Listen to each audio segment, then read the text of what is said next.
তোমার প্রথম প্রশ্নটি হলো শূন্য এর আবিষ্কার কে করেছিলেন? তোমার অপশনগুলো হলো A Aryabhata, B Brahmagupta, C Varahamihira, D Bhaskaracharya.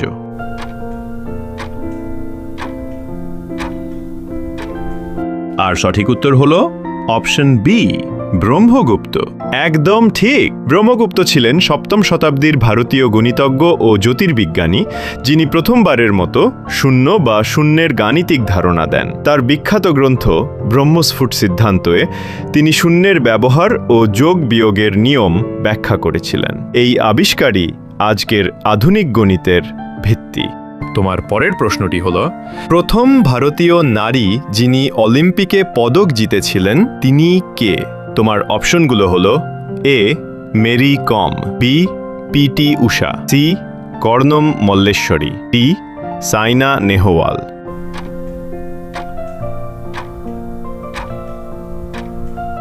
আর সঠিক উত্তর হলো অপশন সি কর্ণম মল্লেশ্বরী। একদম ঠিক। কর্ণম মল্লেশ্বরী ছিলেন ভারতের প্রথম নারী যিনি অলিম্পিকে ওয়েট লিফটিংয়ে ব্রোঞ্জ পদক জিতেছিলেন। তার এই ঐতিহাসিক জয় ভারতের ক্রীড়া জগতে নতুন অধ্যায়ের সূচনা করে আর অনুপ্রেরণা জাগায় অসংখ্য ভারতীয় মেয়েদের মনে।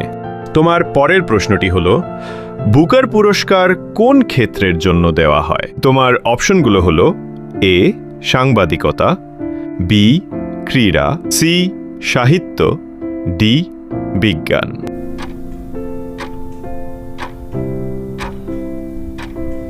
আর সঠিক উত্তর হলো অপশন সি সাহিত্য। বুকার পুরস্কার হলো বিশ্বের অন্যতম মর্যাদাপূর্ণ সাহিত্য পুরস্কার, যা প্রতি বছর ইংরেজি ভাষায় লেখা শ্রেষ্ঠ উপন্যাসের লেখককে দেওয়া হয়। এই পুরস্কার লেখকদের সম্মান দেয় গভীর চিন্তা, সৃজনশীলতা ও মানবিক অনুভূতির জন্য।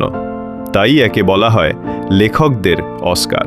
তোমার পরের প্রশ্নটি হলো প্রথম নোবেল পুরস্কার প্রাপ্ত নারী কে ছিলেন? তোমার অপশনগুলো হলো A Mother Teresa, B Marie Curie, C Rosalind Franklin, D Jane Goodall.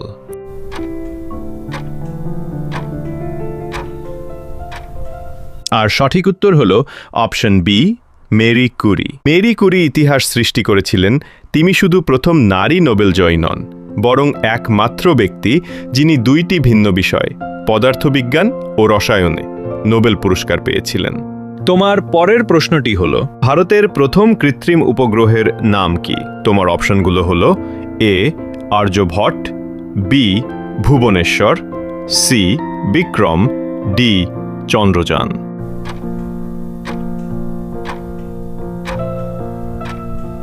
আর সঠিক উত্তর হলো অপশন এ আর্যভট্ট। ঠিকই ধরেছ। আর্যভট্ট ছিল ভারতের প্রথম কৃত্রিম উপগ্রহ, যা ৭৭ সালে উৎক্ষেপণ করা হয়েছিল সোভিয়েত ইউনিয়ন থেকে। এই উপগ্রহের মাধ্যমে ভারত শুরু করে মহাকাশ অভিযানের এক নতুন যুগ, যেখান থেকে জন্ম নেয় আইএসআরওর গর্বিত ইতিহাস। তোমার পরের প্রশ্নটি হলো বিশ্ব স্বাস্থ্য সংস্থা অর্থাৎ WHO এর সদর দফতর কোথায় অবস্থিত? তোমার অপশনগুলো হলো A Paris, B Geneva, C New York, D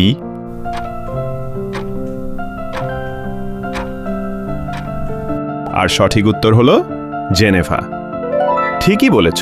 world health organisation WHO এর সদর দফতর সুইজারল্যান্ডের জেনেভা শহরে অবস্থিত। বিশ্বজুড়ে স্বাস্থ্যনীতি ও মহামারী নিয়ন্ত্রণের নেতৃত্ব দেয় এই সংস্থা, যা পুরো মানবজাতির স্বাস্থ্য সুরক্ষার জন্য কাজ করে। তোমার পরের প্রশ্নটি হলো ব্রহ্মাণ্ডে কোন উপাদানটি সবচেয়ে বেশি পরিমাণে পাওয়া যায়? তোমার অপশনগুলো হলো A helium, B oxygen, C hydrogen, D nitrogen.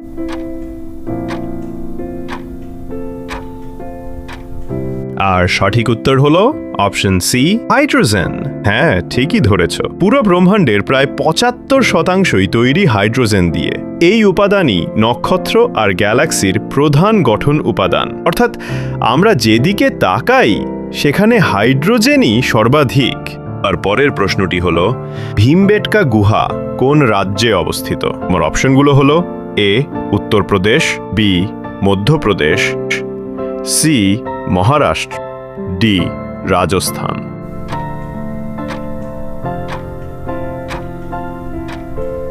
আর সঠিক উত্তর হলো অপশন বি মধ্যপ্রদেশ। ভীমবেটকা গুহা অবস্থিত মধ্যপ্রদেশের রায়সেন জেলায় এবং এটি ভারতের অন্যতম প্রাচীন মানব সভ্যতার নিদর্শন। এখানে পাওয়া যায় 30,000 বছরেরও পুরনো পাথরের চিত্রকলা, যা দেখায় প্রাচীন মানুষ কিভাবে শিকার করত, নাচত আর সমাজ গড়ে তুলত। এই গুহাগুলোকে আজ ইউনেস্কো ওয়ার্ল্ড হেরিটেজ সাইট হিসাবে ঘোষণা করা হয়েছে। তোমার পরের প্রশ্নটি হলো, সতীশ ধাওয়ান স্পেস সেন্টার ভারতের কোন রাজ্যে অবস্থিত? তোমার অপশনগুলো হলো A Tamil Nadu, B Kerala, C Andhra Pradesh, D Karnataka.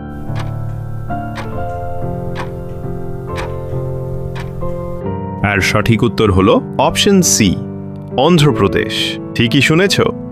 Satish Dhawan space centre বা শ্রীহরিকোটা রেঞ্জ হল ভারতের প্রধান রকেট উৎক্ষেপণ কেন্দ্র, যেখান থেকে আইএসআরও এর সব বড় মিশন যেমন চন্দ্রযান ও মঙ্গলযান উৎক্ষেপণ করা হয়েছে। তোমার পরের প্রশ্নটি হলো, মানবদেহের সবচেয়ে ছোট হাড় কোনটি? তোমার অপশনগুলো হলো A stapes, B ulna, C tibia, D femur.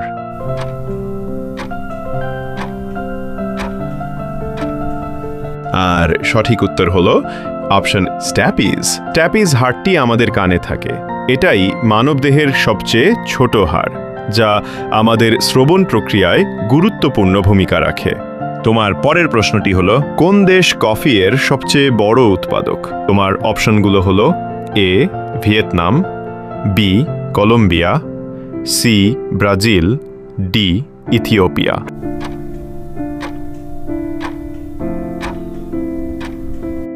আর সঠিক উত্তর হলো অপশন সি ব্রাজিল। ঠিকই বলেছ। ব্রাজিল হলো বিশ্বের সবচেয়ে বড় কফি উৎপাদক দেশ, যেখানে প্রতি বছর উৎপাদিত হয় বিশ্বের প্রায় 1/3 কফি। ব্রাজিলের অনুকূল আবহাওয়া ও উর্বর মাটি কফি চাষের জন্য আদর্শ, তাই একে বলা হয় ল্যান্ড অফ কফি। তোমার পরের প্রশ্নটি হলো, বিশ্বের সবচেয়ে দীর্ঘ নদী কোনটি? তোমার অপশনগুলো হলো এ অ্যামাজন নদী, বি নীল নদী, সি ইয়াংজি নদী, ডি মিসিসিপি নদী।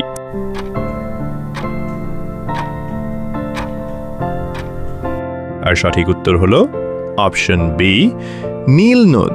নীল নদ আফ্রিকা মহাদেশে অবস্থিত। এটি বিশ্বের সবচেয়ে দীর্ঘ নদী, যার দৈর্ঘ্য প্রায় 6,650 কিলোমিটার। তোমার পরের প্রশ্নটি হল, বিশ্বের সবচেয়ে প্রাচীন বিশ্ববিদ্যালয় কোনটি? তোমার অপশনগুলো হল A Taxila, B Nalanda, C Oxford, D Bologna.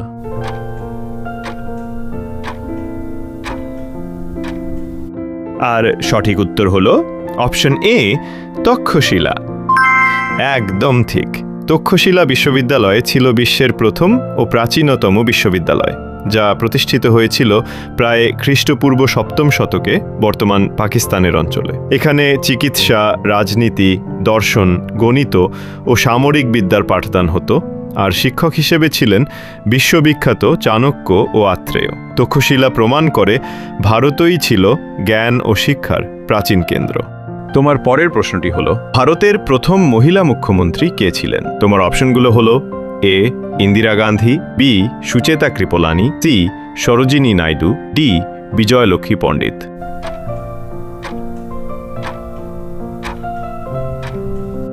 আর সঠিক উত্তর হলো অপশন বি সুচেতা কৃপলানি। ঠিকই ধরেছ। সুচেতা কৃপলানি ছিলেন ভারতের প্রথম মহিলা মুখ্যমন্ত্রী, যিনি উত্তরপ্রদেশের মুখ্যমন্ত্রী হিসেবে দায়িত্ব গ্রহণ করেন। তিনি ছিলেন স্বাধীনতা সংগ্রামী, গান্ধীবাদী ও অসাধারণ সংগঠক, ভারতের নারী শক্তির এক অনন্য প্রতীক। তোমার পরের প্রশ্নটি হলো, land of the rising sun নামে কোন দেশ পরিচিত? তোমার অপশনগুলো হলো এ চীন, বি জাপান, সি দক্ষিণ কোরিয়া, ডি থাইল্যান্ড।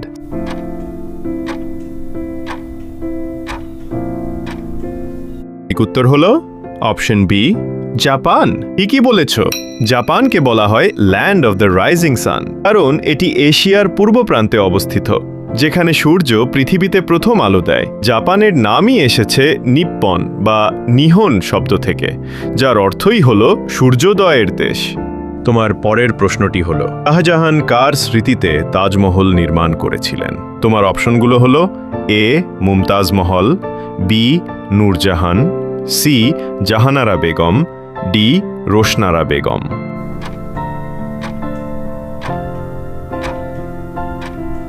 আর সঠিক উত্তর হলো অপশন এ মুমতাজ মহল। একদম ঠিক। সম্রাট শাহজাহান তার প্রিয় স্ত্রী মুমতাজ মহলের স্মৃতিতে তাজমহল নির্মাণ করেছিলেন। এই অমর প্রেমের প্রতীকটি ভারতের আগ্রায় অবস্থিত এবং আজও এটি বিশ্বে প্রেম ও সৌন্দর্যের প্রতীক হিসেবে দাঁড়িয়ে আছে। একটি স্থাপত্যে লেখা ভালোবাসার কবিতা। তোমার পরের প্রশ্নটি হলো, বিশ্বের সবচেয়ে বড় মরুভূমি কোনটি? তোমার অপশনগুলো হলো সাহারা মরুভূমি, গোবি মরুভূমি, আন্টার্কটিকা মরুভূমি, আরব মরুভূমি।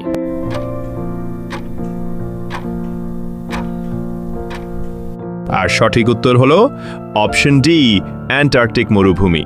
হ্যাঁ, ঠিক শুনেছ। অ্যান্টার্কটিকা বরফে ঢাকা হলেও এটি আসলে বিশ্বের সবচেয়ে বড় ঠান্ডা মরুভূমি। বিজ্ঞানীরা একে কোল্ড ডেজার্ট বলে উল্লেখ করেন। তোমার পরের প্রশ্নটি হলো, ভারতের প্রথম পরমাণু পরীক্ষা কোথায় হয়েছিল? তোমার অপশনগুলো হলো A Kalpakkam, B Pokhran, C Narora, D Kudankulam.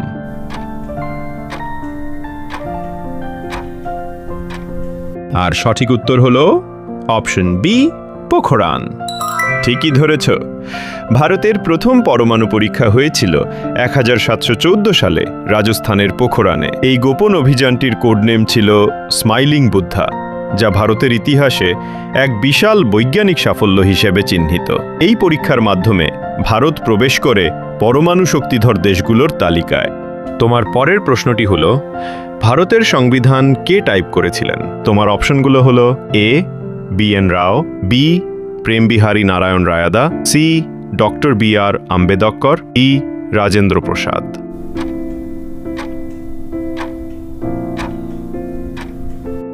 আর সঠিক উত্তর হলো অপশন বি প্রেম বিহারী নারায়ণ রায়াদা। ঠিকই বলেছ। প্রেম বিহারী নারায়ণ রায়াদা ছিলেন সেই মহান ক্যালিগ্রাফার যিনি পুরো ভারতীয় সংবিধান হাতে লিখেছিলেন ইংরেজি ভাষায়, আর হিন্দি সংস্করণটি লিখেছিলেন বেচারাম শর্মা। পুরো সংবিধানটি লেখা হয়েছিল বিশুদ্ধ কালিতে। তোমার পরের প্রশ্নটি হলো, বিশ্বের সবচেয়ে দ্রুততম সুপার কম্পিউটার ফ্রন্টিয়ার কোন দেশে তৈরি হয়েছে? তোমার অপশনগুলো হলো এ চীন, বি যুক্তরাষ্ট্র, সি জাপান, ডি জার্মানি।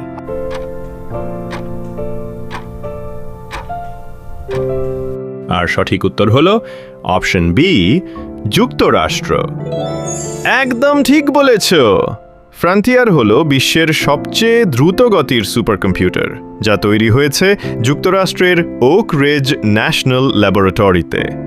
এই কম্পিউটার প্রতি সেকেন্ডে 1 এক্সাফ্লপ 1 ট্রিলিয়ন গণনা করতে পারে, মানে 1 সেকেন্ডে 1 কোটি কোটি হিসাব।